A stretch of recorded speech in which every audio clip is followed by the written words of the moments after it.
Bienvenue, chers étudiants. Donc, nous sommes ensemble pour notre séance chapitre 8, module études de faisabilité.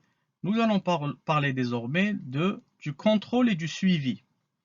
Donc, chapitre numéro 8. Donc, nous nous approchons de la fin du semestre. Donc, n'hésitez pas à poser vos questions sur la plateforme Moodle. On va voir en détail tout ce qui concerne le contrôle et le suivi.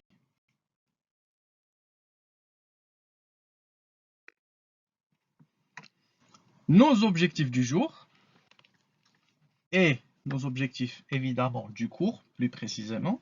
Nous allons voir qu'est-ce qu'une étude de changement, une demande de changement, parce qu'il faut savoir que lorsqu'on est sur un projet ou lorsqu'on étudie, on fait une étude de faisabilité, eh bien, il y a toujours le changement. Donc, comment faire face au changement? Et qu'est-ce que cette fameuse demande de changement? Nous allons voir aussi quels sont les impacts de cette demande de changement. Pourquoi mettre en place un processus de gestion des demandes de changement? Comment gérer ces demandes de changement? Les avantages d'une bonne gestion de demande de changement. On va voir quelques conseils aussi afin de bien gérer tout cela. Et enfin, nous allons voir une conclusion. Alors, sachez, chers étudiants, que ce cours, ce chapitre va être divisé en 3 parties.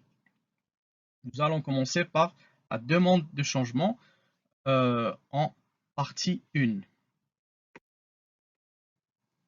Alors, définition. Que veut-on dire par une demande de changement?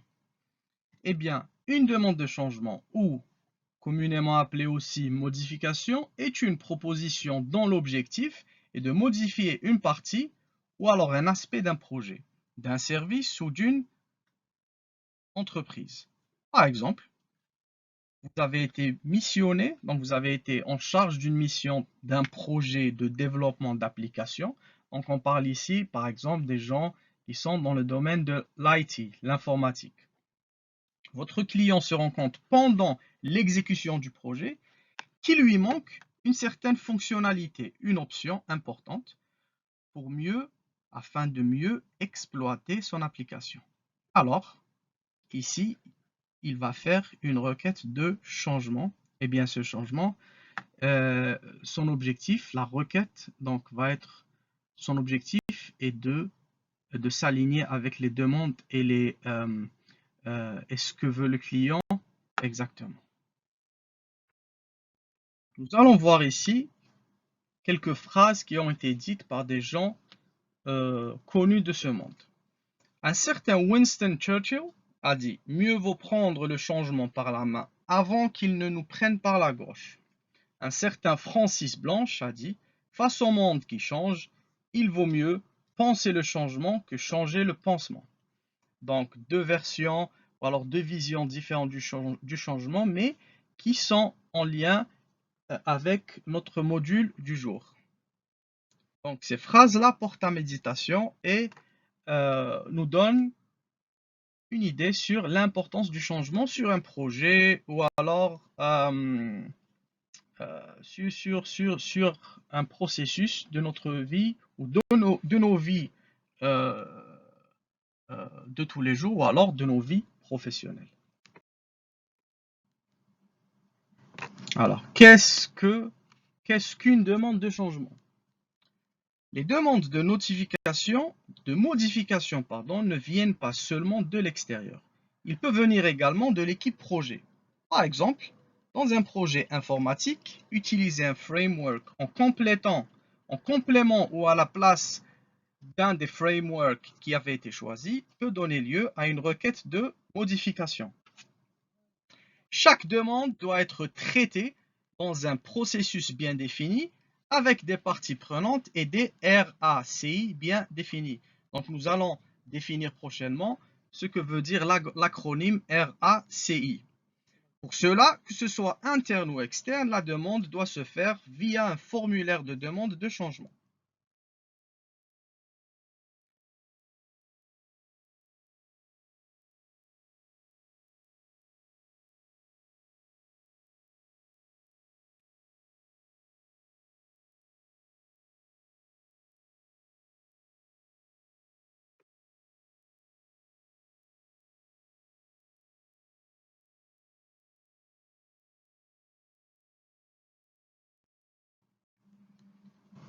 Alors, voici un schéma, un visuel du modèle de la matrice RACI.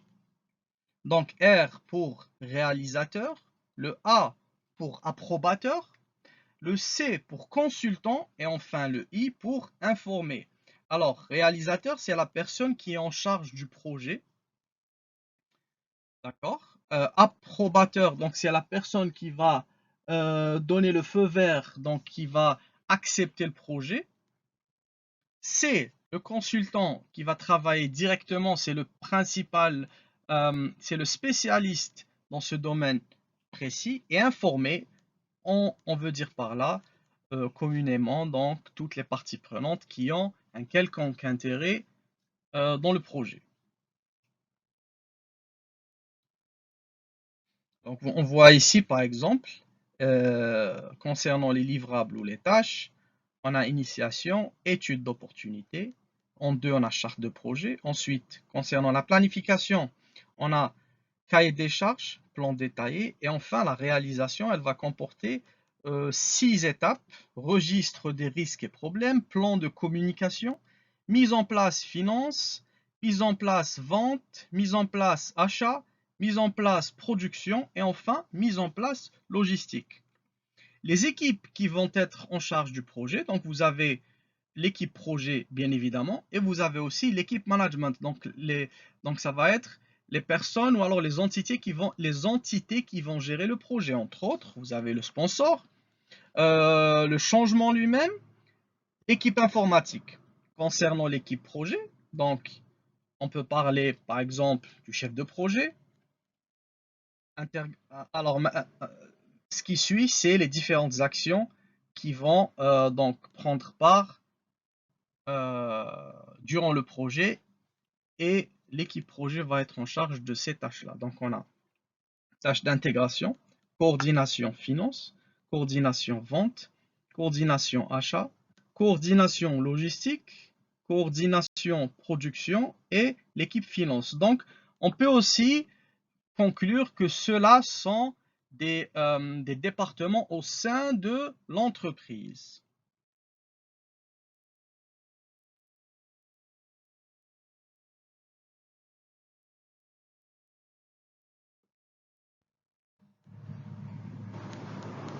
Toujours concernant le modèle de la matrice RACI, avoir un formulaire pour chaque demande de changement permet de ne pas négliger ou ne pas passer à côté de demandes intéressantes. Aussi, de ne pas enterrer les demandes sans les étudier ou tout simplement de ne pas les perdre. Une bonne demande de modification doit contenir un minima. Alors, elle doit contenir un titre, une description, le nom du projet, la date de la demande, le nom du demandeur.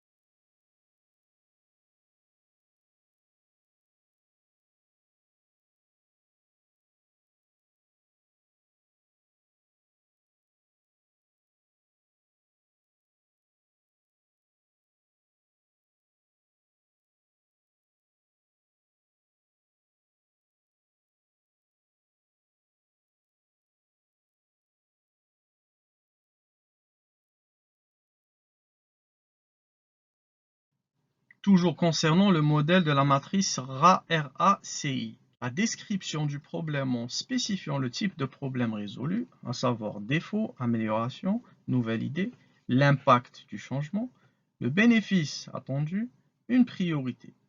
Autant vous dire que toute demande doit avoir un sens, une bonne raison.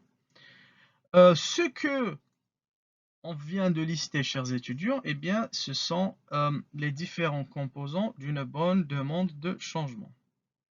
Donc, il va falloir spécifier chaque aspect avec détail de façon à ce qu'on ait une clarté sur ce que l'on attend du changement et quel sera son impact, quelles seront aussi les parties prenantes concernées et à quoi on peut s'attendre.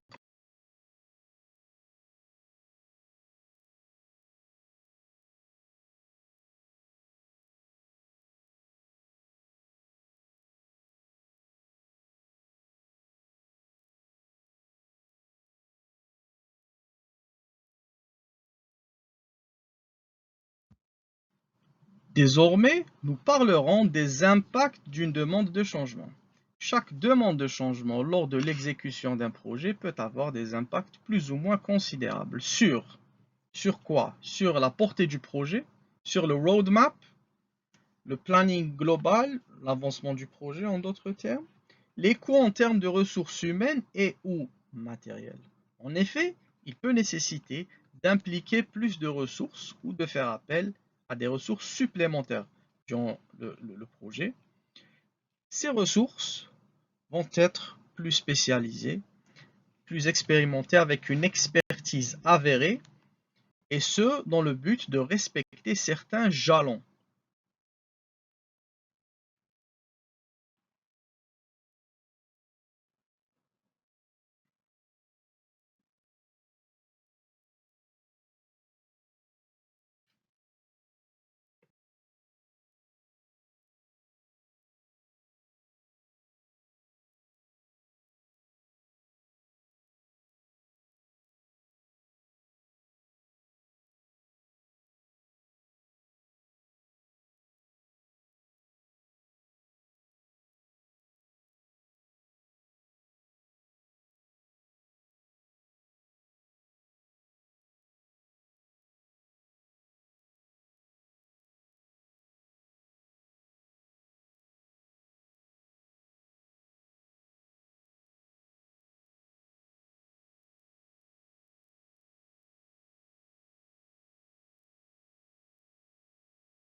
Toujours concernant les impacts de cette demande de changement, la qualité du projet sera également très impactée si vous en demandez trop à vos équipes dans un même laps de temps.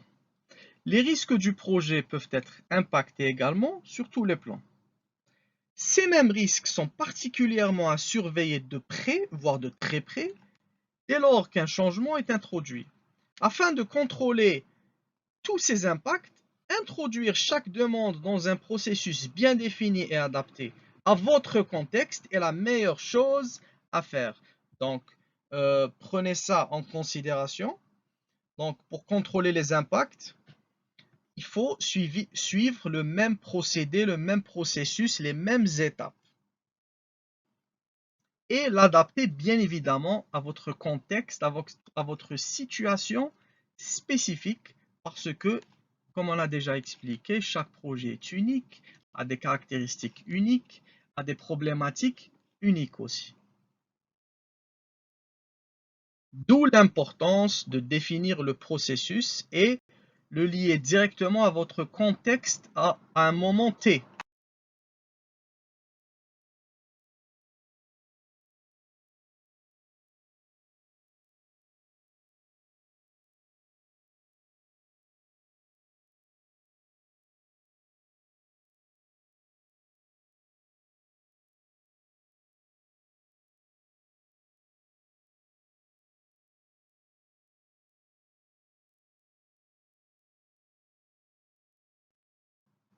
Question pertinente qui se pose ici, pourquoi mettre en place un processus de gestion des demandes de changement? Qui n'a jamais eu de changement dans sa vie? Vous savez bien, comme moi, que si vous ne gérez pas bien les changements qui s'opèrent dans votre vie, vous pouvez très bien ne pas en tirer de bons résultats. C'est pareil pour un projet.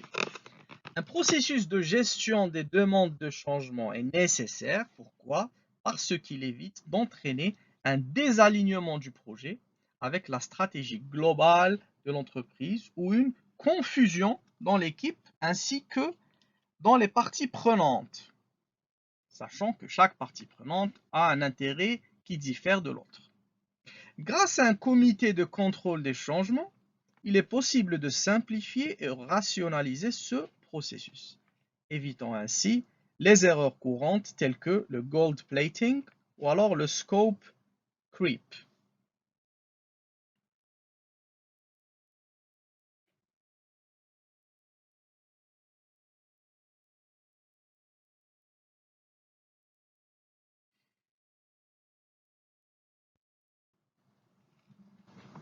Autre question pertinente, comment gérer les demandes de changement? Il n'y a pas de processus universel ou alors qu'on peut appliquer à toutes les situations. Il n'y a pas de processus universel défini à appliquer à la lettre. Vous devez adapter votre processus de gestion des modifications de projet à votre contexte spécifique et celui de votre projet et de votre entreprise. Ici, nous vous donnons un exemple de processus de gestion des demandes que vous pourrez utiliser dans vos projets. Un processus de gestion des demandes de changement se déroule en 3 étapes majeures. Première étape, la préparation.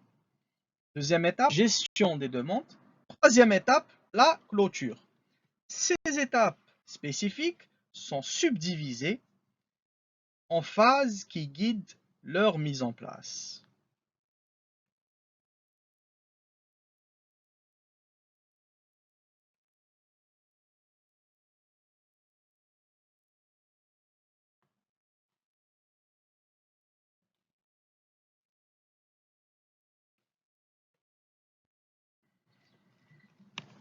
Voici ici donc un exemple plus ou moins graphique du processus de gestion de demande de changement. Vous avez les acteurs par étape, les parties prenantes évidemment, le gestionnaire de changement, le valideur des changements et l'exécuteur de changement. Alors, 3 étapes majeures, comme on a dit, préparation, gestion et clôture. En préparation, on a la phase initiale, création de la demande de changement. En 2, prévalidation de la demande de changement. Et enfin, registre de problèmes. Durant cette même phase de préparation, on va trouver notre phase qui est la phase d'analyse et de validation. On va trouver ici l'analyse des impacts et des risques, la validation de la demande de changement. En gestion, nous allons trouver phase de planification qui comporte insertion de la demande de changement dans le planning et aussi validation du planning de demande de changement. Phase d'exécution, on va y trouver exécution de la demande de changement. Et enfin, en troisième étape, la phase finale, on va trouver phase de clôture. Donc, on va trouver ici clôture de la demande de changement, mise à jour du suivi et enfin approbation de la clôture de la demande de changement. Donc vous avez ici un petit schéma qui schématise, qui nous résume un peu ce fameux processus, ces différentes étapes lorsqu'on s'attelle à gérer les demandes de changement.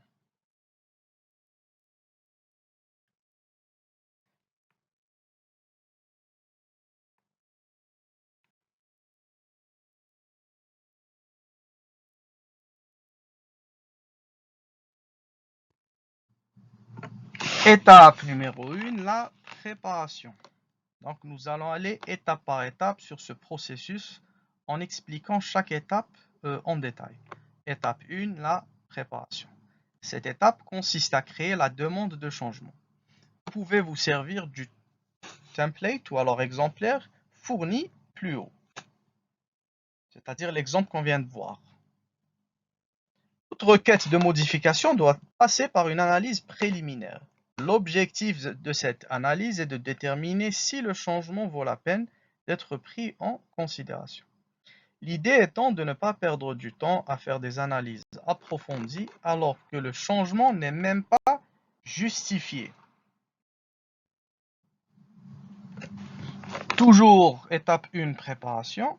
Donc durant cette étape, si la demande n'est pas validée, le processus s'arrête et le registre de problèmes est mis à jour pour tracer les raisons de la non-validation, les éventuels problèmes que ce refus pourrait engendrer, puis partager l'information. En revanche, si la requête de modification est validée à cette étape préliminaire, elle passe à un statut demande prévalidée. Donc prévalidée qui veut dire qu'elle est au préalable validée avant qu'elle ne soit validée une deuxième fois d'une manière officielle et finale. Donc cette requête de modification peut être aussi embarquée dans l'étape 2 que nous allons voir ensemble sous peu. Donc elle va être embarquée dans l'étape 2 afin d'avoir une analyse, comme on a dit, plus détaillée, plus approfondies.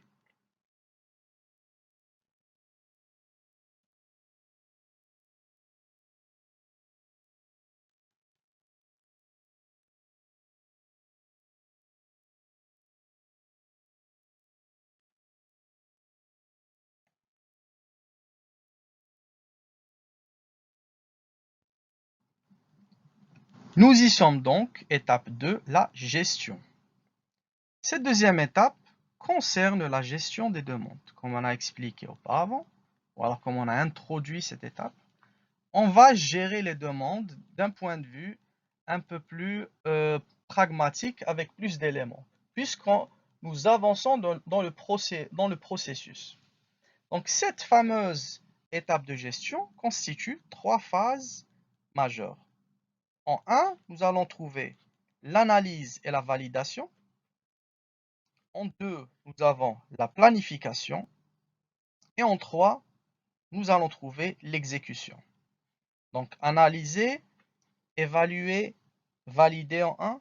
Planification, donc là on est dans le vif du sujet. Donc on va dans les spécificités du sujet, du projet. Quelles sont les parties prenantes, quels sont les risques qui y sont associés, quels sont les différents jalons que l'on va du coup utiliser sur notre projet, quelles sont les différentes étapes et quels sont les aboutissements auxquels on s'attend.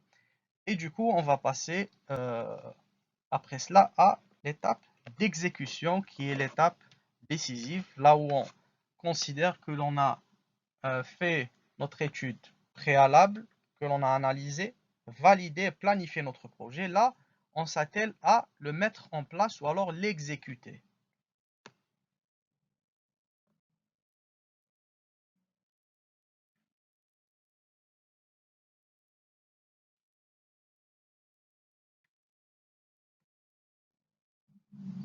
Toujours durant cette fameuse étape de gestion, donc l'étape 2, on va la disséquer en plusieurs sous-étapes ou alors en différentes parties. Première partie, première phase, phase d'analyse et de validation. Donc, cette fameuse phase d'analyse et de validation va consister à faire une analyse plus approfondie, plus en détail de quoi? Des impacts des demandes de modification.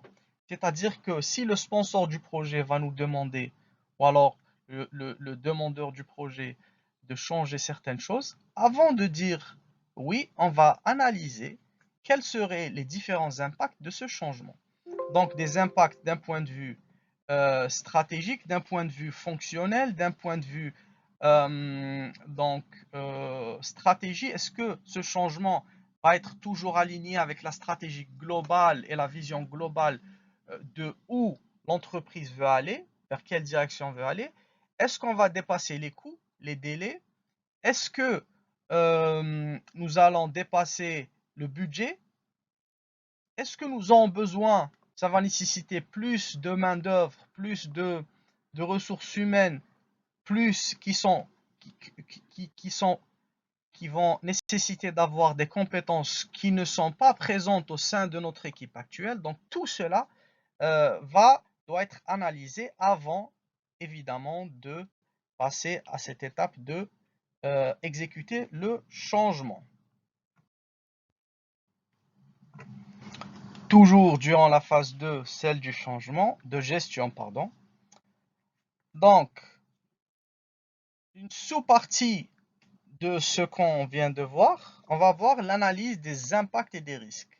Donc, ce fameux changement va forcément demander une analyse de risques et des impacts qui lui sont justement qui sont probables de se produire. Du coup, il conviendra ici de présenter une matrice SWOT, donc Strengths, Weaknesses, Opportunities and Threats pour l'acronyme en anglais, qui veut dire force, faiblesse, opportunité, menace pour l'entreprise, afin de faciliter les prises de décision. Si les impacts sont trop importants et que la requête de modification n'est pas acceptée, le registre de problèmes est mis à jour.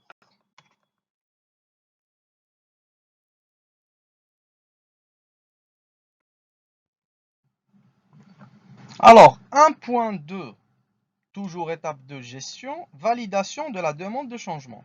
En revanche, si la requête de modification est approuvée et n'est pas rejetée, le fichier de suivi des risques est mis à jour pour un suivi plus précis des effets du changement. Le registre de changement est également mis à jour quant à lui.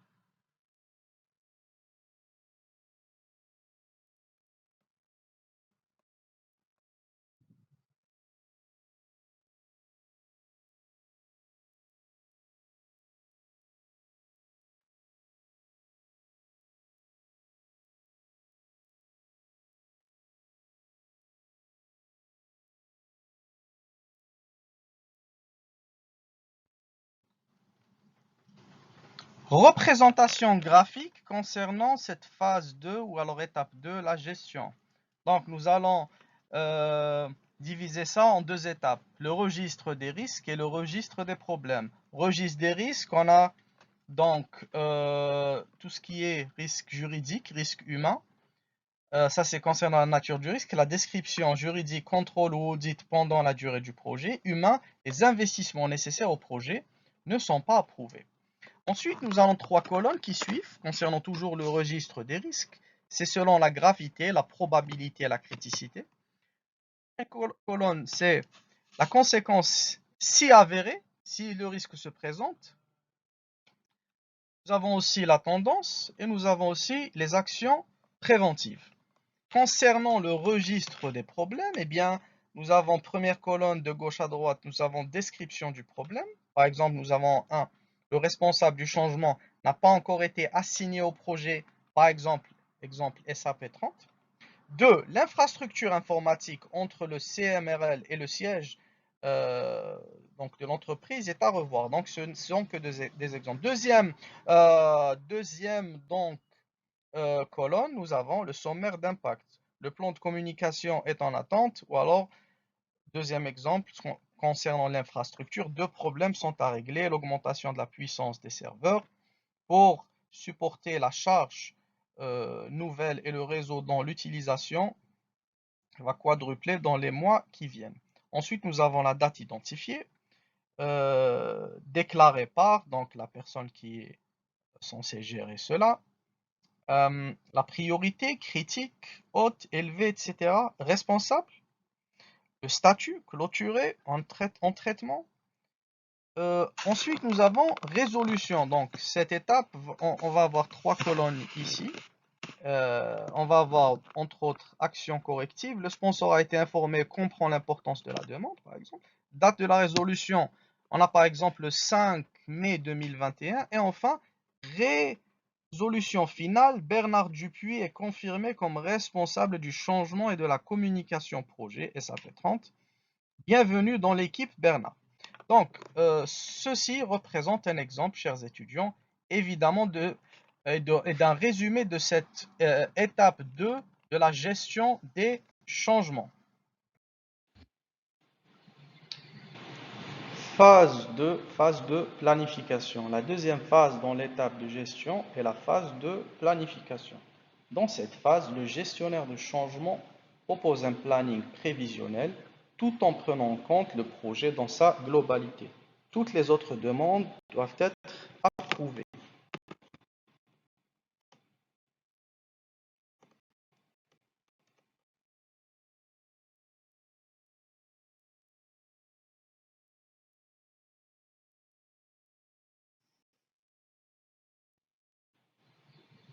'Toujours étape de gestion 2.1 Insertion de la demande dans le planning.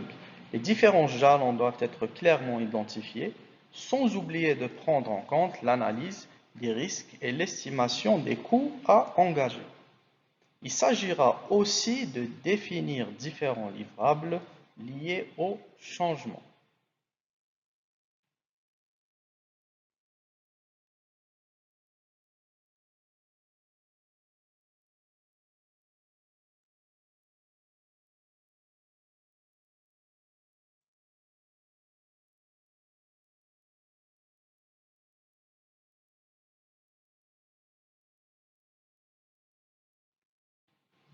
2.2 validation du planning de ces demandes.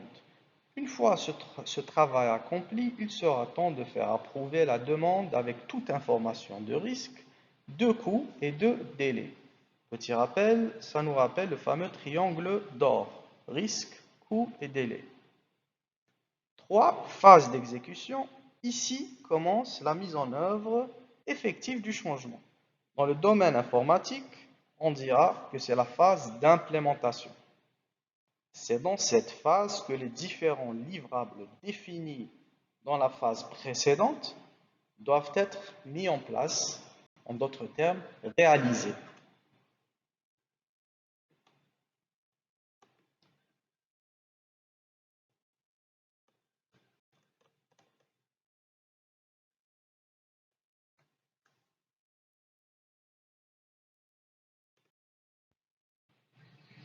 « 3.1 Exécution de la demande de changement. Au cours de cette phase, le gestionnaire doit examiner en continu les plannings, les risques, les impacts et mettre à jour l'état d'avancement du changement. C'est exactement comme tout lot, partie, livrable dans la gestion de projet. Il faut que vous voyez la requête de modification comme un gros livrable de votre projet, mais avec plus de contraintes dans certains cas. C'est-à-dire que le rôle du gestionnaire de projet ici est prépondérant et primordial et très important.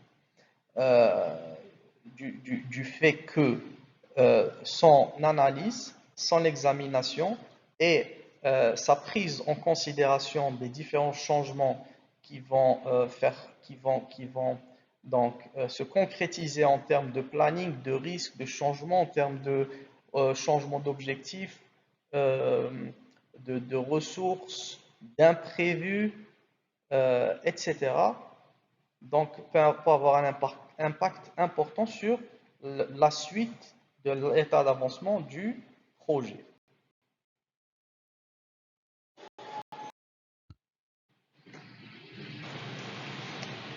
Étape 3, donc nous passons à l'étape numéro 3 qui est celle de la clôture du changement. Donc, troisième étape concerne la clôture, la fermeture de la requête de changement. On va la disséquer en plusieurs sous-étapes. Premièrement, ou alors sous-phase. Phase 1, phase 2, clôture. Il s'agit ici de s'assurer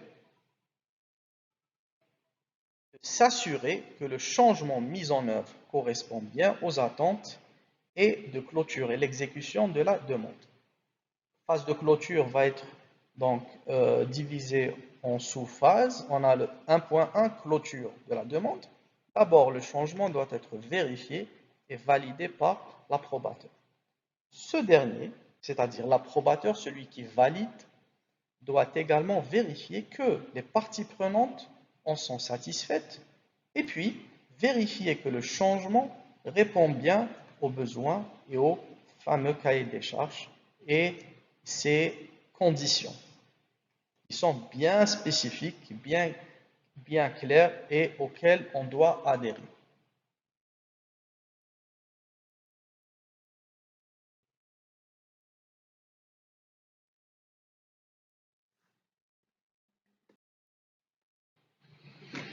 Toujours étape 3, la clôture du changement.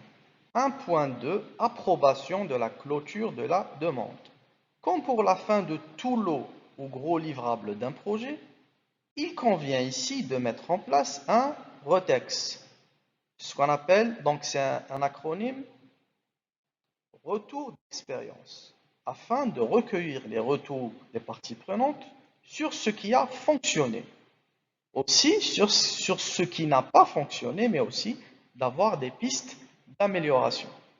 1.3, mise à jour du suivi. Enfin, le gestionnaire doit mettre à jour le registre de suivi des changements et communiquer sur l'avancement des changements du projet en question.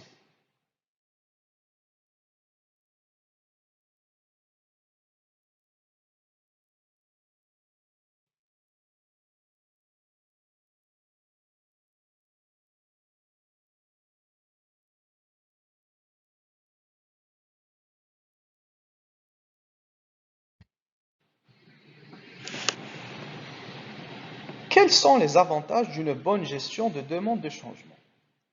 La mise en place d'un processus de gestion des demandes est toujours bénéfique à toute entreprise, peu importe son domaine, son secteur d'activité, son expertise, etc. Nous pouvons citer les avantages suivants. Premièrement, l'implication des parties prenantes. Les parties prenantes sont correctement informées des changements et sont impliquées dans toutes les étapes du processus. Cela va favoriser une meilleure communication dans toute l'organisation. N'oublions pas, chers étudiants, que le maillon fort d'une organisation, eh bien, ce sont les personnes qui travaillent, les différentes parties prenantes. Et de ce fait, la communication entre ces derniers est primordiale.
Toujours en étape 3, clôture du changement, nous allons trouver en 4 la transparence des prises de décision. La mise en place d'un processus de contrôle des demandes va nous permettre de rendre complètement transparentes les prises de décision et par conséquent d'éliminer les frustrations de refus de changement. Il y a toujours des gens qui vont résister au changement. Alors, pour ce faire, voici quelques conseils. Gardez à l'esprit ces étapes claires vous permettra de vous assurer que la gestion des demandes de changement s'effectue avec succès dans votre projet. Votre planning et les éléments fournis à l'approbateur de changement doivent être bien documentés et clairs.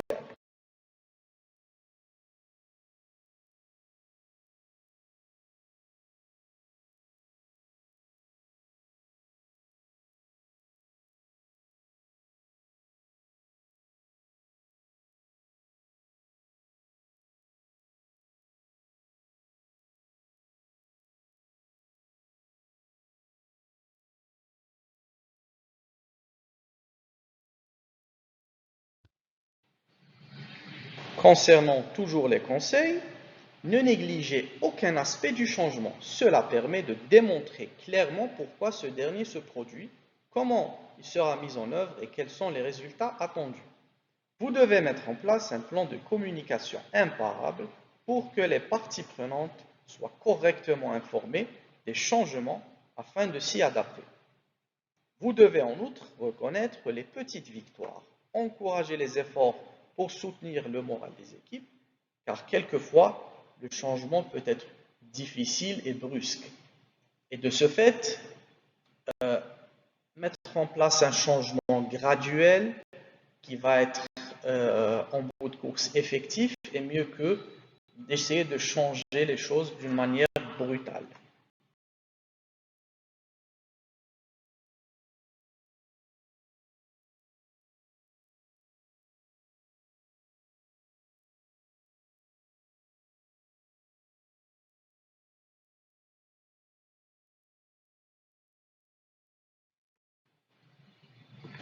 Petite conclusion, peu importe que vous gériez un projet informatique ou non, la gestion des demandes de changement est une partie importante de la gestion de projet. Mettre en place et suivre un processus bien défini est primordial pour bien intégrer les changements nécessaires sans qu'ils retardent le projet ni ne perturbent les autres éléments du projet.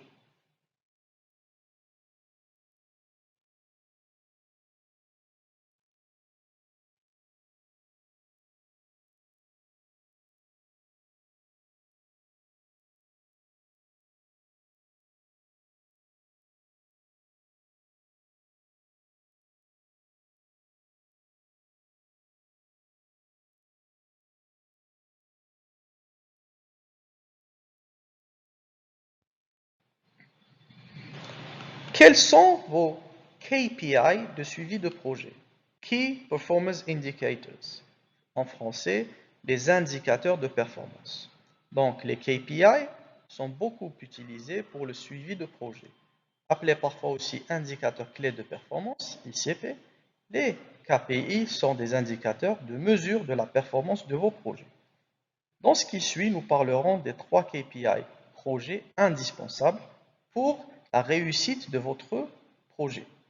Nous verrons une introduction à ces indicateurs de performance et nous les aborderons de manière succincte, c'est-à-dire on va essayer d'aller droit au but, mais sachez qu'il en existe de très nombreux, c'est-à-dire que j'en ai sélectionné quelques-uns, les plus importants, les plus utilisés. Sachez aussi que du fait qu'ils soient nombreux, ces indicateurs de performance, et chaque organisation définit ses propres indicateurs.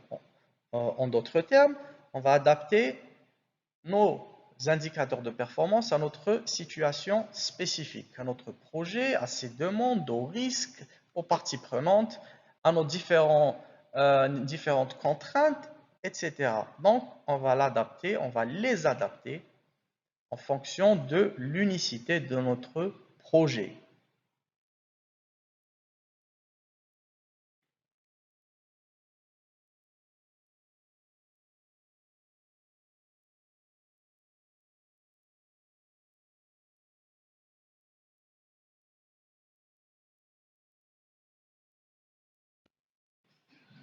Désormais, nous entamerons un sous-chapitre dans notre chapitre d'aujourd'hui qui concerne le contrôle et le suivi. Nous avons donc introduit les KPI. Maintenant, nous allons parler des KPI de suivi de projet. En sommaire, nous allons voir pourquoi faire un suivi de projet, la définition d'un KPI de projet, KPI de coût, KPI de délai, enfin KPI de ressources.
Alors, pourquoi faire un suivi de projet? Saviez-vous que 54% des chefs de projet affirment ne pas avoir accès en temps réel aux KPI de leur projet? Le suivi projet se traduit généralement par le suivi d'indicateurs de type ratio comparant le prévisionnel et le réalisé en termes de temps, de consommation, de budget et de ressources. C'est ce qu'on appelle KPI projet. Ces indicateurs sont regroupés dans des tableaux de bord de projet qui sont de véritables outils de pilotage du projet.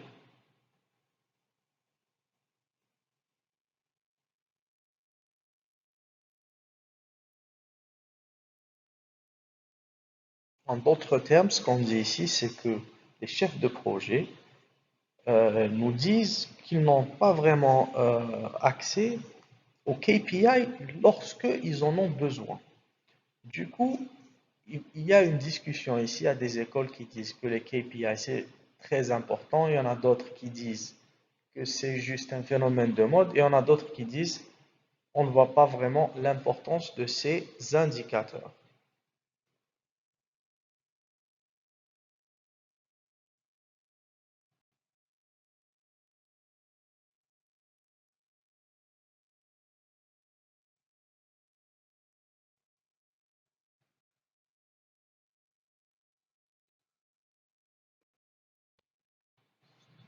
Grâce au KPI projet, vous pourrez évaluer rapidement les éventuels écarts à l'objectif et vous pourrez communiquer efficacement et rapidement avec toutes les parties prenantes de votre ou de vos projets.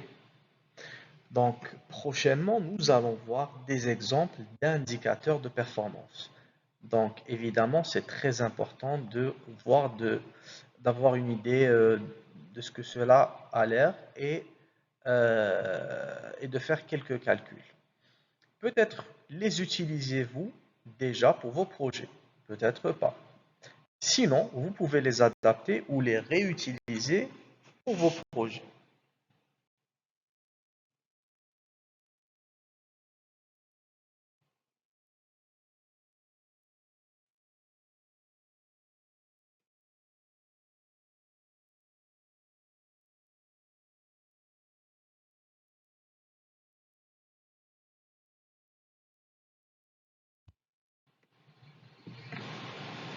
Nous allons maintenant voir la définition d'un KPI projet. Un indicateur est une information qui va aider le décideur à mesurer une situation et à prendre une décision en conséquence.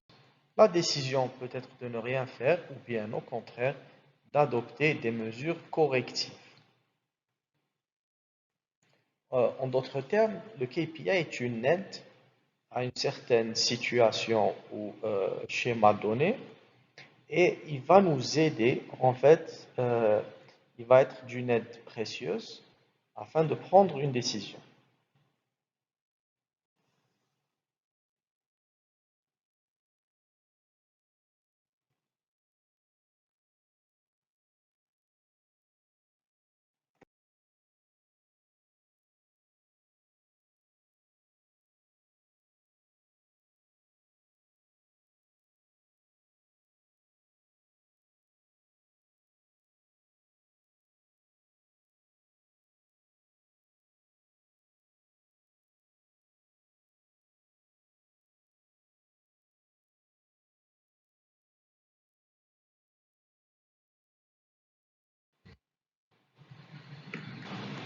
Nous allons à présent parler du KPI de coût, plus précisément de l'écart de coût du projet.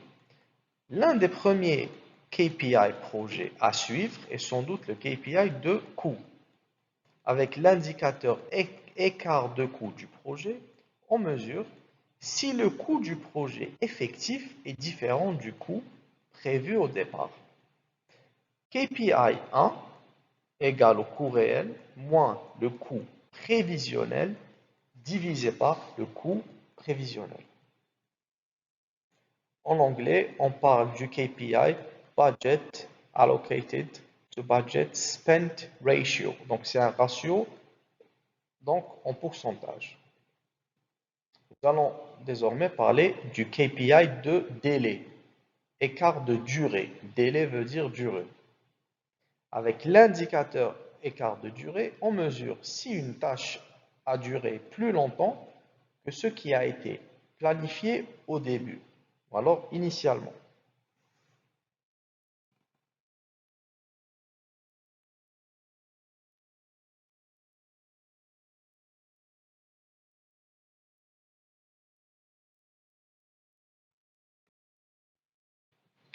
Toujours KPI de délai, de durée. On a le KPI 2. On va introduire la règle. Donc KPI 2 égale à la durée réelle moins la durée initiale divisé par la durée initiale. On peut appliquer ce KPI projet à la durée d'une tâche, à la durée d'une phase ou alors à la durée totale du projet. On voit bien que ce KPI est assez euh, pratique puisqu'on peut l'adapter à différentes situations, que ce soit une tâche, une phase ou alors tout le projet. Et on va, à l'aide de ce KPI, ce qu'on appelle le KPI de délai, mesurer la durée.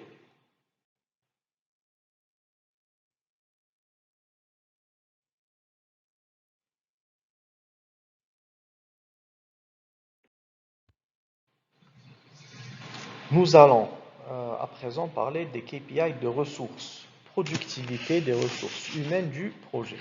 Une autre alternative à l'écart de durée est l'indicateur de productivité des ressources humaines du projet. Il s'agit d'un indicateur de mesure de la productivité des membres de l'équipe projet. En temps réel, on mesure le nombre de jours consacrés au regard du pourcentage de réalisation de la tâche. Rappelons que le jour homme, ce qu'on appelle le jour homme, est une unité de mesure correspondant au travail d'une personne pendant une journée. Donc le ratio jour-homme est plutôt une unité de mesure. Donc la règle, nous l'avons ici devant nous. KPI 3 égale au nombre de jours hommes consacrés, qui veut dire le travail d'une personne pendant une journée,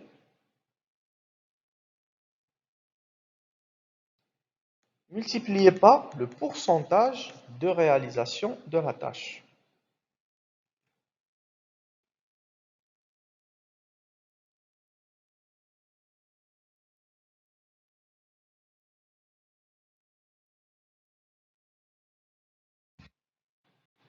Et après, on compare ce nombre au nombre de jours hommes planifiés pour atteindre ce même pourcentage de réalisation de la tâche. Ceci va permettre d'évaluer soit un retard ou une avance sur le planning ou un respect du planning.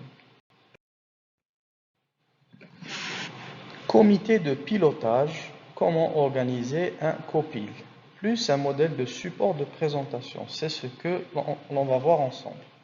Le comité de pilotage, appelé plus communément COPIL, acronyme COPIL, est une réunion tenue régulièrement entre les décideurs, généralement mensuelle, dont l'objectif est de contrôler l'avancement du projet et, si besoin, prendre des décisions et faire des arbitrages. L'objectif ici est de détailler le périmètre du comité, appelé aussi SteerCo, son rôle ainsi que son organisation.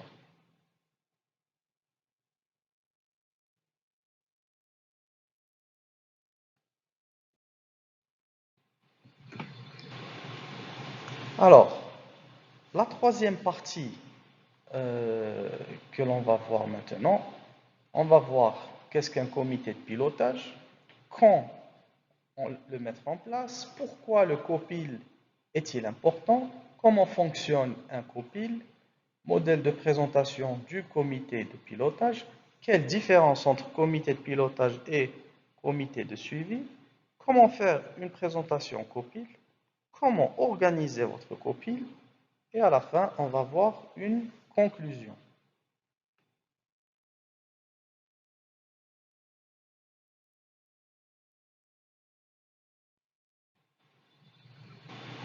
Alors, qu'est-ce qu'un comité de pilotage? Le comité de pilotage est une réunion régulière entre les décideurs, généralement mensuelle, dont le but est de contrôler l'avancement du projet. Et si besoin, prendre des décisions et faire des arbitrages. Il joue un rôle essentiel dans le cycle de vie d'un projet, accompagnant les différentes étapes depuis l'élaboration initiale jusqu'à la finalisation du projet.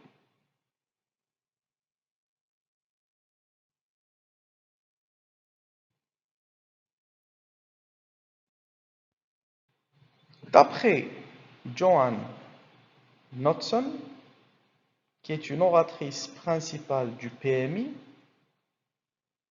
la bonne exécution d'une stratégie organisationnelle est tributaire d'un pilotage réussi de projets multiples. The Top Management Project Steering Committee du livre de Knudson en 1993, page 25-26. Le COPIL est composé de plusieurs parties prenantes clés du projet. Il s'agit du sponsor du projet, des exécutifs, des directeurs, des responsables et experts, ainsi que du chef de projet.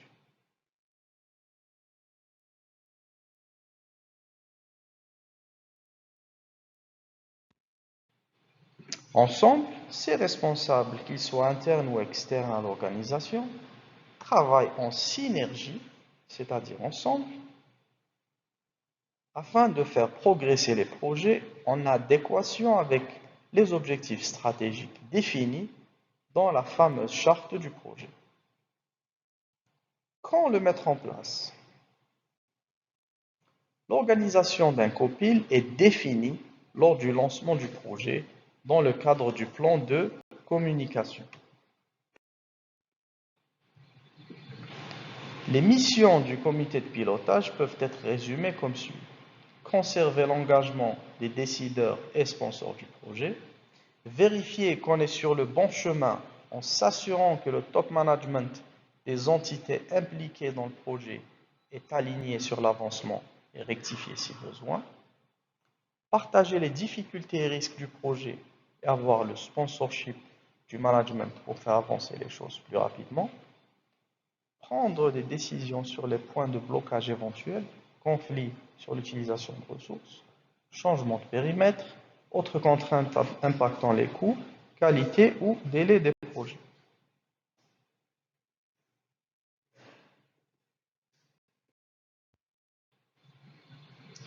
Le rôle du comité de pilotage est d'assurer le suivi stratégique ainsi que le contrôle de l'avancement du projet. Sa valeur ne doit pas être minimisée car elle dépasse largement les obligations formelles envers la hiérarchie ou les exigences des audits de qualité. La réunion COPIL est une instance de suivi cruciale qui facilite la communication entre les diverses parties prenantes impliquées dans un projet. Elle joue un rôle clé dans le succès des projets, non pas en dirigeant le projet lui-même, mais en guidant son évolution.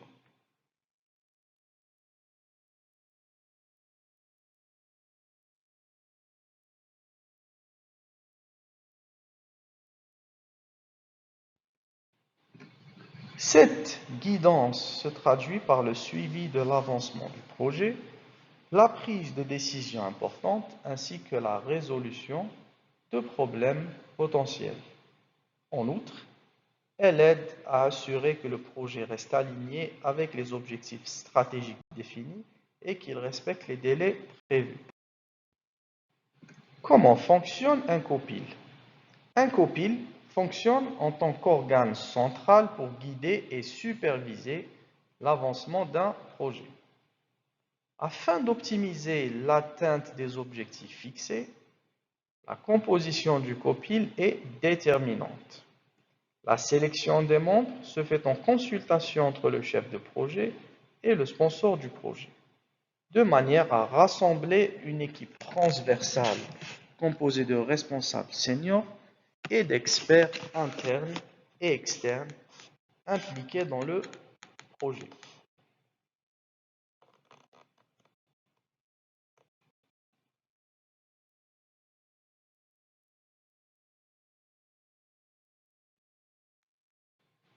Typiquement, le COPIL comprend le sponsor ou commanditaire du projet qui assure le soutien financier et ou stratégique du projet, le directeur de projet qui, lui, supervise l'ensemble du projet et prend des décisions clés, le chef de projet qui gère l'exécution quotidienne du projet et coordonne les équipes, le directeur stratégique qui veille à ce que le projet s'inscrive dans la stratégie globale de l'entreprise, les parties prenantes qui représentent les différents métiers relatifs au cadre du projet pour assurer que toutes les perspectives sont prises en compte.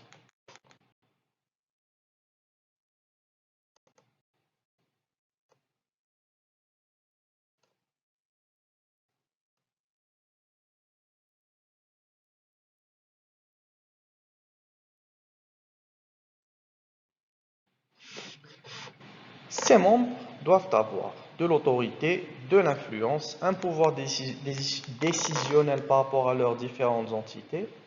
La fréquence des réunions de pilotage dépend de la taille du projet, de sa complexité, sa durée, ainsi que de sa valeur pour l'organisation.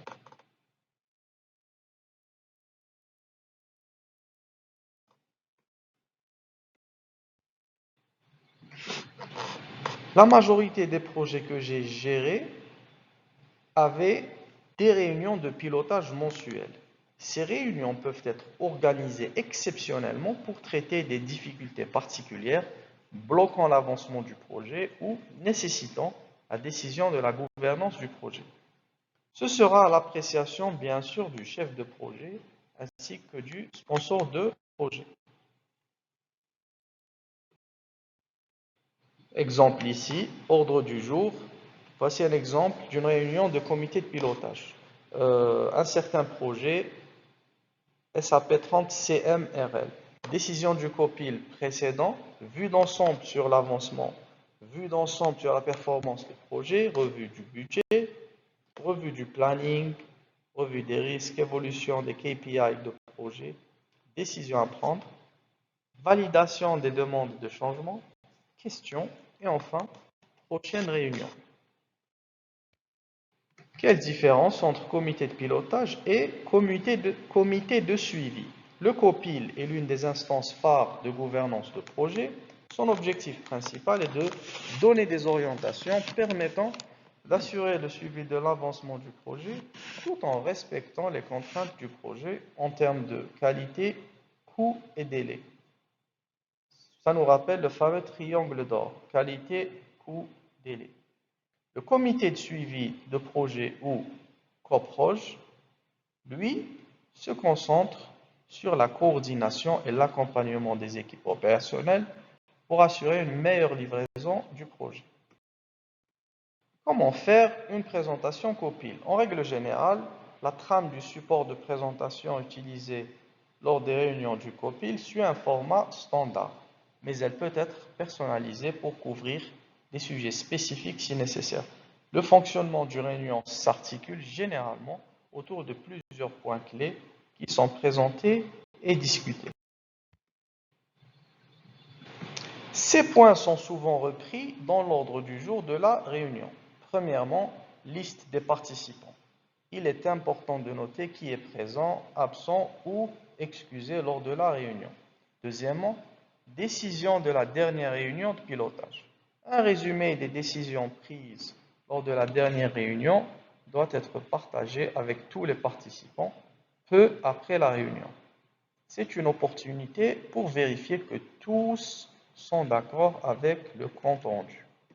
Troisièmement, vue d'ensemble sur l'avancement.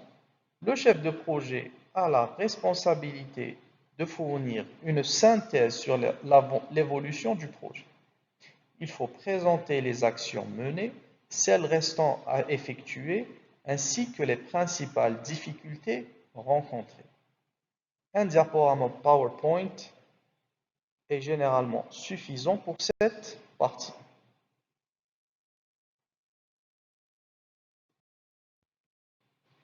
Quatrièmement, performance du projet. C'est le moment de discuter de la performance du projet en termes de respect du délai, planning, du budget, de la qualité ainsi que les risques associés au projet. Cinquièmement, décision à prendre. Chaque réunion du COPIL doit aborder des sujets nécessitant l'attention de la direction et des décisions à prendre. Ces sujets peuvent concerner la validation d'une étape du projet, l'état financier du projet, une demande de changement, des ressources, le planning ou des questions spécifiques soulevées par le client.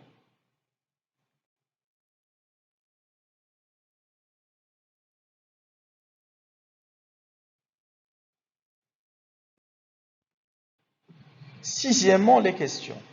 Tous les sujets qui doivent être portés à l'attention du comité exécutif sont abordés, qu'ils soient d'ordre opérationnel, financier ou stratégique.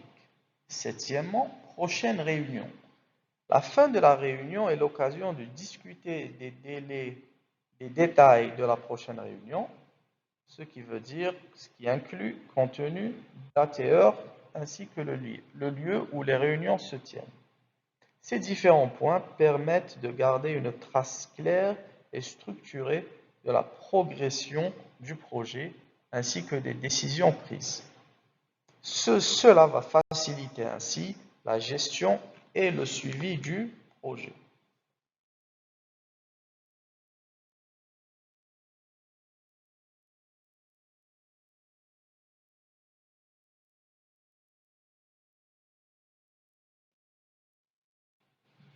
Exemple support du comité de pilotage. Alors, ci-dessous, un template, c'est-à-dire un exemplaire gratuit de présentation d'une réunion de pilotage prêt à l'emploi, qui est conçu pour vous guider dans la préparation de vos réunions COPIL.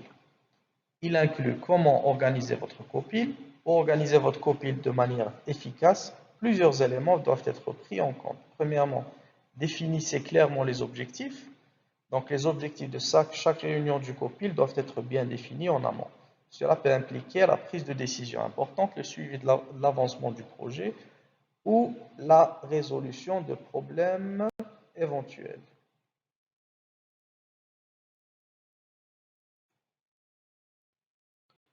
Deuxièmement, convier les bonnes personnes. Les participants au COPIL doivent être bien choisis et la liste est à mettre à jour tout au long du projet si besoin. Il faut cependant essayer de garder cette liste la plus courte possible afin d'éviter que les réunions débordent. Troisièmement, planifiez vos réunions. Les réunions de pilotage doivent être planifiées bien à l'avance. Les participants sont généralement très sollicités et ont un calendrier très chargé. L'envoi d'invitations récurrentes sur les outils de mailing à titre d'exemple permet de réserver leur agenda à l'avance. L'agenda de la réunion doit être bien défini dans un premier temps, puis doit inclure les points essentiels avant d'être envoyé aux participants 48 heures avant la réunion. Quatrième élément, et non des moindres, soignez votre présentation, donc le côté visuel. Vos présentations doivent être claires et surtout synthétiques. Tableau de bord, avancement et difficultés à traiter. C'est-à-dire que d'un point de vue visuel, on doit avoir accès à ces données-là. Le chef de projet doit éviter d'entrer tous les détails opérationnels. Il doit pouvoir aller droit au but pour prendre des décisions sur les sujets difficiles. Il est aussi conseillé d'utiliser les flags RAG, Red, Amber, Green ou Rouge. Ce sont des couleurs, bien sûr. Jaune et vert. Pourquoi? Eh bien, donc, ces flags vont nous aider à qualifier les différents points de discussion.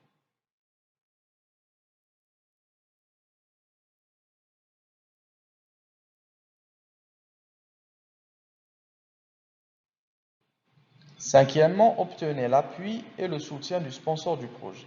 Le sponsor du projet devrait être au courant des sujets critiques inclus dans la présentation. En effet, le chef de projet prépare en amont la réunion du COPIL et fait valider le contenu du support de présentation par le sponsor du projet.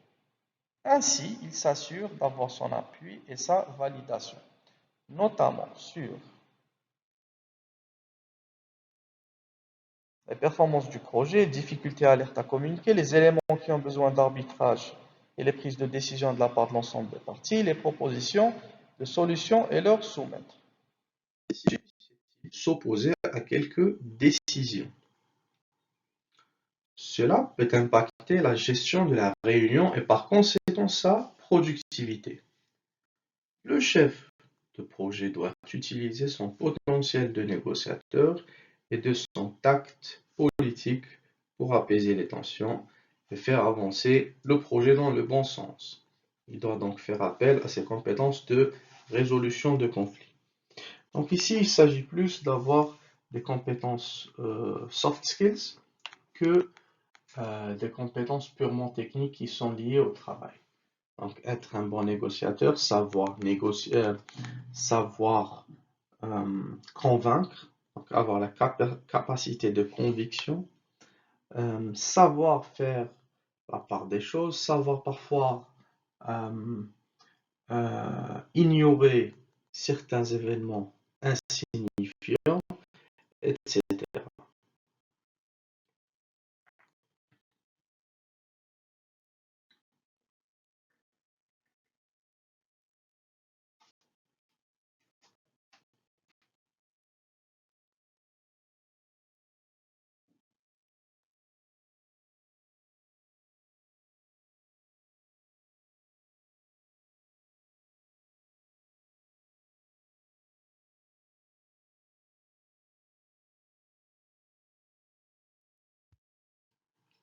Septièmement, respecter le cadre de la réunion.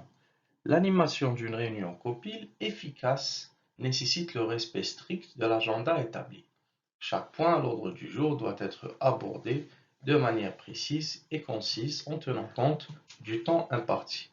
Il est crucial de veiller à la pertinence et à la clarté du contenu présent, en utilisant si besoin des supports visuels pour faciliter la compréhension. Favoriser la participation active de tous les membres est un autre élément essentiel pour la réussite de la réunion.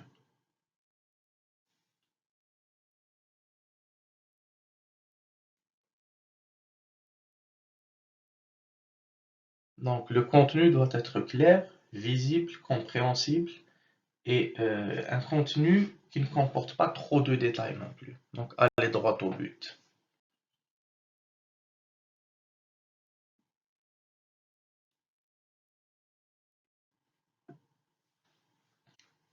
Il s'agit aussi de stimuler les échanges, de s'assurer de l'engagement de chaque participant et de gérer avec soin les sujets sensibles ou critiques en cherchant le consensus. Enfin, il est recommandé de conclure la réunion par un débriefing. Celui-ci récapitule les points discutés, les décisions prises et les actions à entreprendre, tout en offrant une opportunité pour recueillir des retours sur le déroulement de la réunion. Cela aide entre autres à optimiser l'efficacité des prochaines sessions du comité de pilotage. Donc avoir des conversations stimulantes, intéressantes, chaque partie prenante est engagée. Essayer d'inspirer les gens aussi et avoir ce fameux tact qui fait de vous un bon gestionnaire.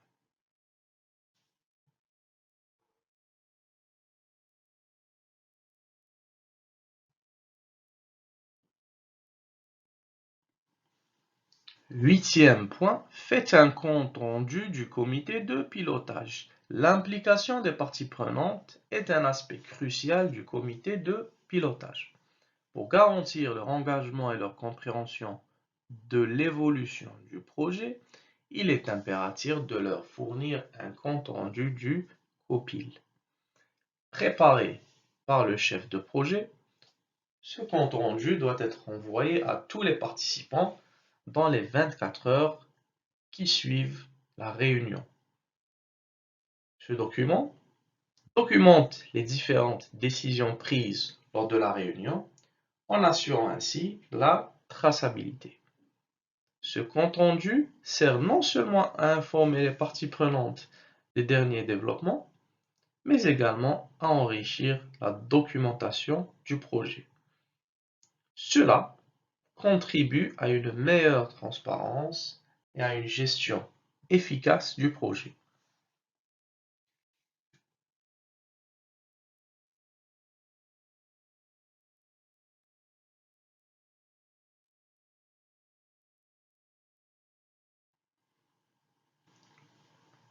Conclusion, le COPIL est une instance du plan de communication du projet essentielle pour le succès des projets. Pour le projet, plus le projet est important pour l'organisation, plus son utilité s'avère cruciale. c'est l'occasion de discuter avec la gouvernance du projet afin de garantir son alignement avec l'avancement du projet et les étapes suivantes. Une bonne préparation et un bon suivi sont les éléments clés pour sa réussite.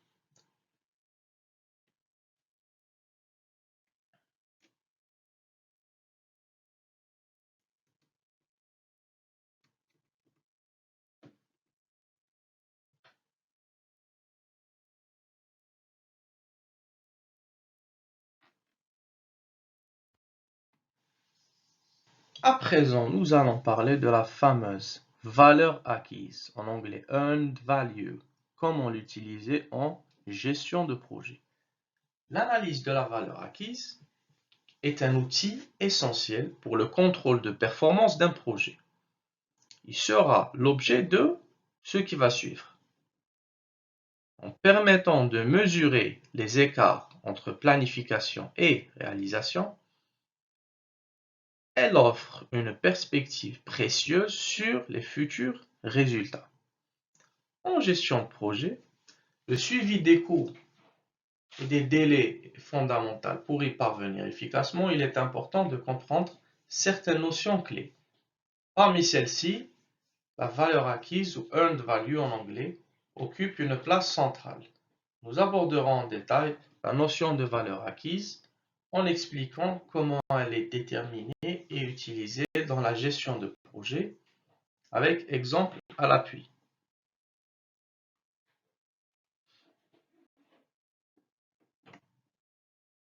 Troisième partie, ça va concerner la fameuse valeur acquise. Donc, sommaire, ce que l'on va voir, les objectifs du cours dans cette partie 3 seront la définition de la valeur acquise, à quoi sert la valeur acquise, notion complémentaire à la valeur acquise, utiliser la valeur acquise pour calculer les écarts du projet, réajustement du planning grâce à la valeur acquise, modèle d'analyse de la valeur acquise et enfin, conclusion.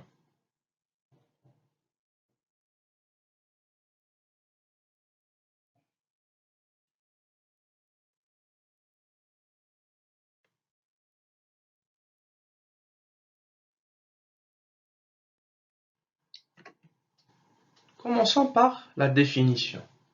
Définition de la valeur acquise. La valeur acquise, VA, correspond au coût budgétisé du travail effectué. C'est en quelque sorte une portion du budget prévisionnel qui a été acquise par le travail réalisé. Exemple, si le budget d'une tâche du projet sur lequel vous travaillez est de 10 000 euros et que votre équipe a effectué à date 25% de la tâche, alors la valeur acquise à cette date s'élève à 25% du budget, soit 25% multiplié par 10 000 euros qui va vous donner 2 500 euros. Cette somme est finalement du budget acquis. Vous remarquerez que la valeur acquise est donc toujours calculée indépendamment des coûts réels.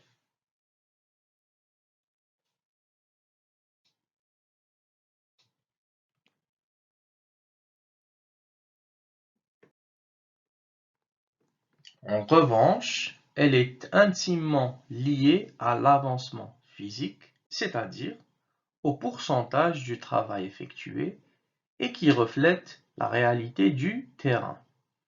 Dans l'exemple ci-dessous, l'avancement physique est de 25%.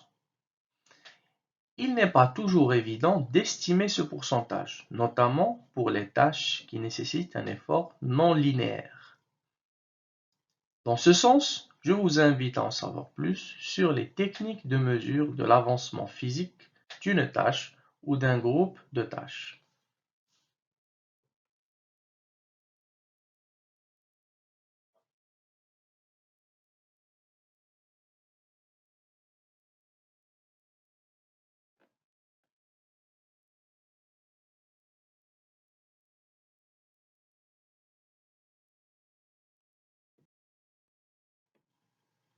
Alors, On va voir ensemble le rôle de la valeur acquise. À quoi sert-elle? À quoi sert la valeur acquise? L'analyse de la valeur acquise aide à mesurer la performance actuelle d'un projet et prévoir ses résultats futurs.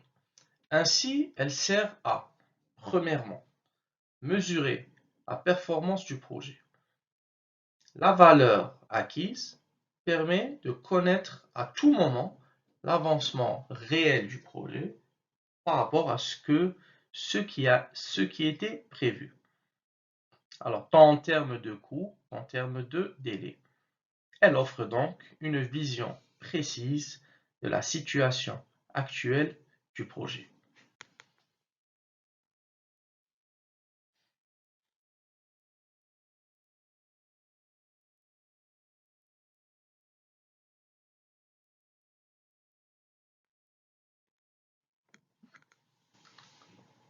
Deuxième point, prévoir l'avenir. En se basant sur les performances passées et actuelles du projet, la méthode de la valeur acquise permet d'établir des prévisions quant aux coûts finaux et à la durée finale du projet. Elle aide ainsi à anticiper les dépassements de budget et de délai. Troisième point, détecter les problèmes. En mettant en évidence les écarts entre le prévu et le réalisé, la valeur acquise permet de détecter rapidement les problèmes et de prendre les mesures correctives nécessaires. Quatrième point, prendre des décisions éclairées. En fournissant des données précises et objectives, la valeur acquise constitue une base solide pour la prise de décision. Elle facilite donc la gestion du projet et contribue à son succès.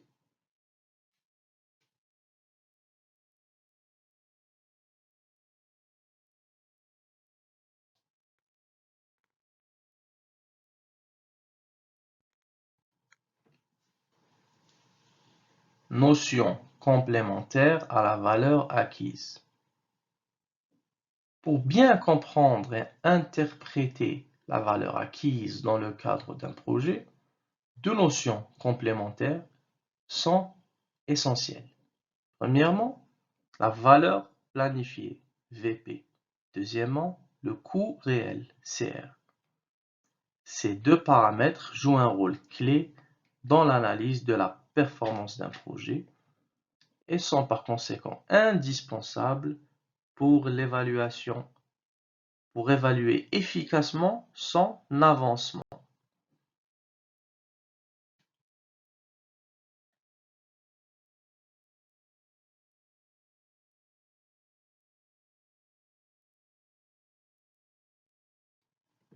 Premièrement, la valeur planifiée. La valeur planifiée VP est le coût budgétisé du travail prévu. C'est donc le budget autorisé et alloué au travail à accomplir pour une tâche du projet. Ce budget est alloué par phase au cours de la vie du projet. La valeur planifiée totale du projet correspond au budget à l'achèvement du projet. Donc, premier point, valeur planifiée.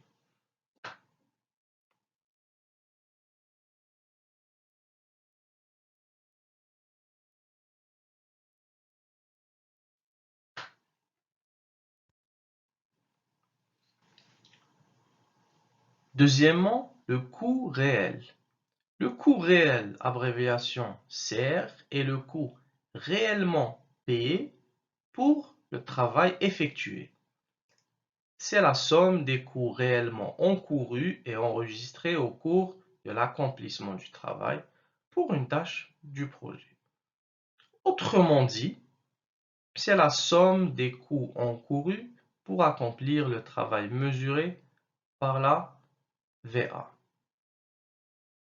Idéalement, le coût réel, CR, devrait correspondre à ce qui a été budgété pour la VP et mesuré par la VA.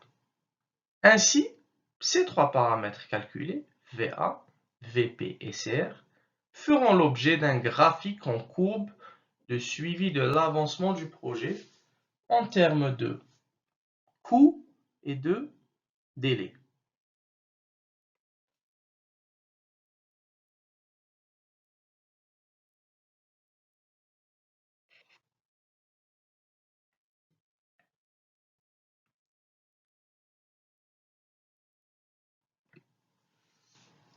Utilisez la valeur acquise pour calculer les écarts du projet.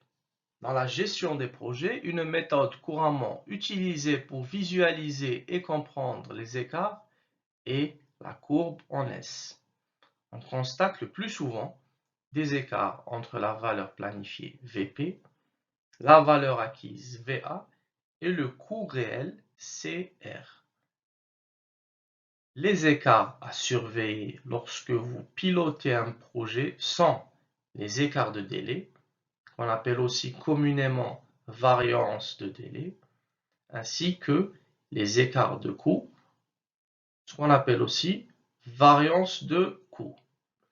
La variance de délai VD répond à la formule VD égale VA moins VP, donc égale à la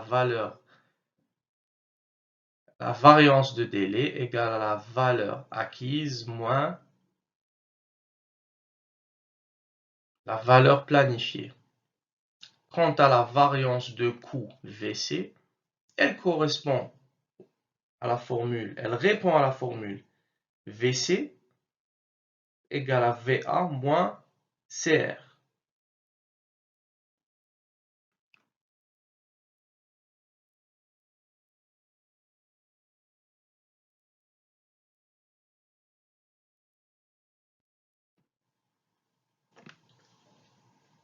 Voyons ensemble un exemple. Suivi de performance d'un projet sera notre exemple. Dans cet exemple, nous avons effectué un contrôle de performance du projet le 15 septembre. Calculons l'écart de délai. La différence entre la courbe en vert VA et la courbe en bleu VP représente l'écart de temps, ce qu'on appelle aussi variance de délai, pour atteindre effectivement une valeur donnée par rapport à la même valeur planifiée. On peut constater que la valeur acquise à date, c'est-à-dire le 15 septembre, est égale à 19 000 $. Or, selon la courbe de la valeur planifiée, cette même valeur aurait dû être acquise le 25 juillet.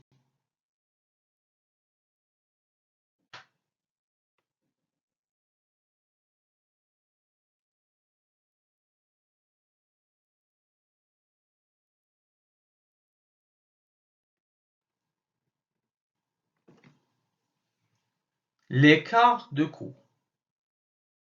La différence entre la courbe en vert VA et la courbe en rouge CR désigne l'écart de coût entre ce qui a été produit à date, c'est-à-dire aujourd'hui, et le coût réel observé à la même date. La valeur acquise à date, c'est-à-dire le 15 septembre, est égale à 19 000 $.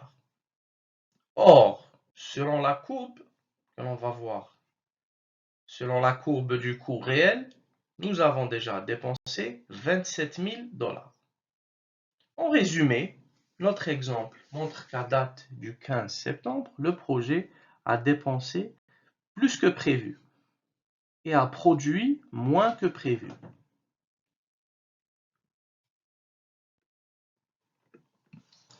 Voici le graphique. On peut voir les trois différentes courbes de la valeur planifiée VP, la valeur acquise VA et le coût réel CR. On a ici un rapport d'analyse de la valeur acquise. On va ici sur l'axe vertical, donc les sommes dépensées.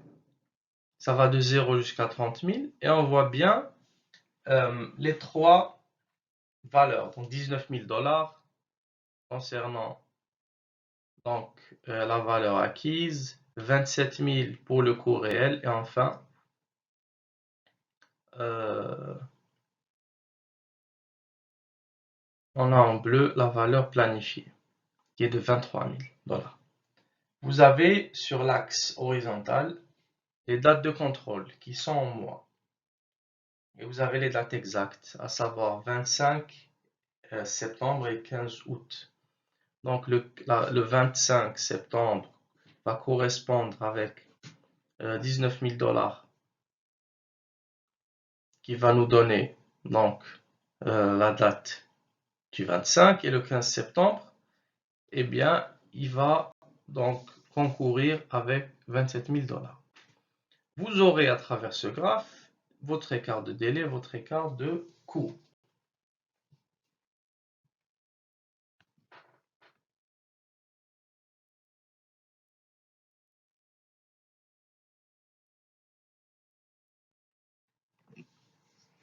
Les variances de délai et de coût citées précédemment peuvent aussi être calculées en pourcentage. On parle de indice de performance des délais, IPD, égale à VA divisé par VP. L'IPD, si IPD est inférieur à 1, cela nous indique que vous êtes en retard sur le planning. Si votre indice de performance des délais IPD est supérieur à 1, cela indique que vous êtes en avance sur le planning. On va parler dès à présent de l'indice de performance des coûts. On a vu celui des délais, IPD, on va voir celui des coûts, IPC. Donc, IPC est égal à VA divisé par CR. L'IPC inférieur à 1 nous indique que vous êtes en surconsommation du budget. En revanche, si votre indice de performance des coûts IPC est supérieur à 1, vous avez l'indication que vous êtes en sous-consommation du budget. Maintenant, si on reprend notre exemple précédent, IPD égale à 19 000 divisé par 22 000, on aura un ratio de 0,86 qui est inférieur à 1, ce qui veut dire que nous sommes en retard sur le planning. Ensuite, nous avons IPC égale à 19 000 $ divisé par 27 000, nous donnera un ratio de 0,7 inférieur à 1 toujours. Ici, ce n'est pas par rapport au temps, mais par rapport au budget. Donc, nous sommes donc en surconsommation du budget, étant donné que l'IPC est inférieur à 1. Donc, retard sur le planning, surconsommation du budget.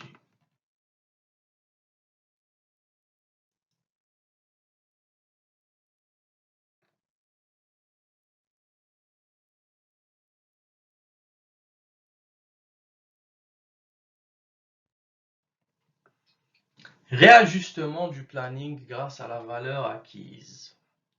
Il est important que les prévisions du budget du projet en termes de coûts, de délai, soient actualisées pour bien sûr tenir compte des objectifs du projet, mais aussi en fonction des performances du projet. Les indicateurs ainsi calculés vont permettre d'actualiser le budget et le planning du projet. Budget à la fin du projet égale au budget planifié initialement divisé par IPC.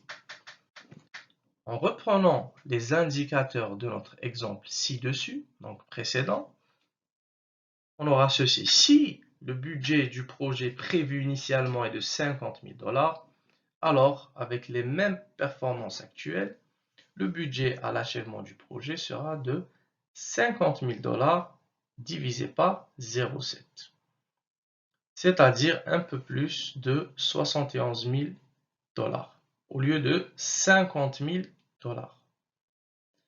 Nouvelle durée estimée du projet, elle est égale à la durée prévue initialement divisée par IPD.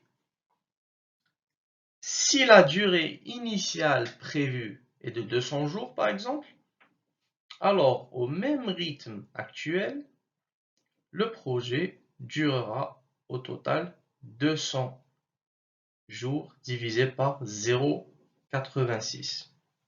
Autrement dit, ça nous donnera une nouvelle durée estimée du projet de 233 jours au lieu des 200 jours initiaux.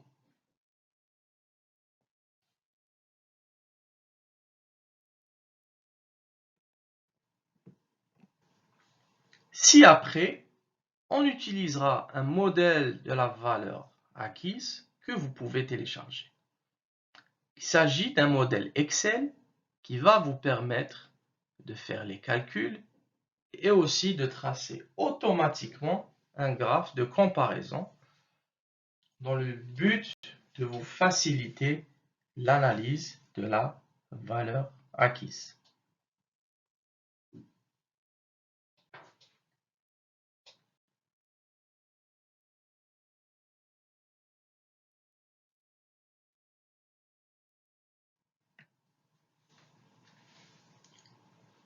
Conclusion.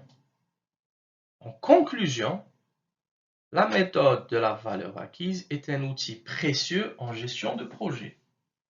Elle permet de mesurer avec précision les performances en termes de coûts et de délai. Elle offre aussi la possibilité d'ajuster les prévisions en conséquence.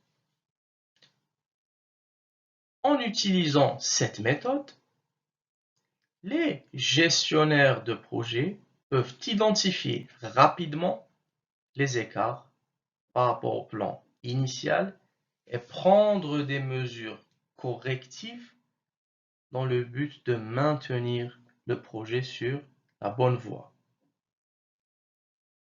Il est donc essentiel, primordial, de comprendre et d'utiliser cet outil pour assurer le succès de tout projet.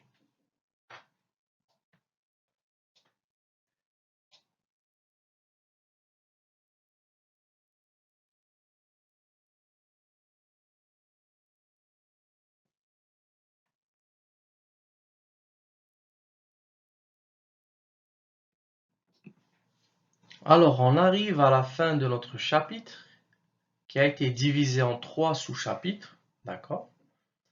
Il me reste à vous remercier de votre attention et je vous donne rendez-vous cette semaine pour notre séance de discussion. J'espère que cette fois-ci, nous aurons plus d'étudiants. Donc, si vous avez des questions, vous savez où me joindre. Je suis joignable sur la plateforme Moodle de l'université Mid-Ocean. Postez-y vos questions, partagez vos points de vue. Si vous voulez ajouter quoi que ce soit, n'hésitez pas.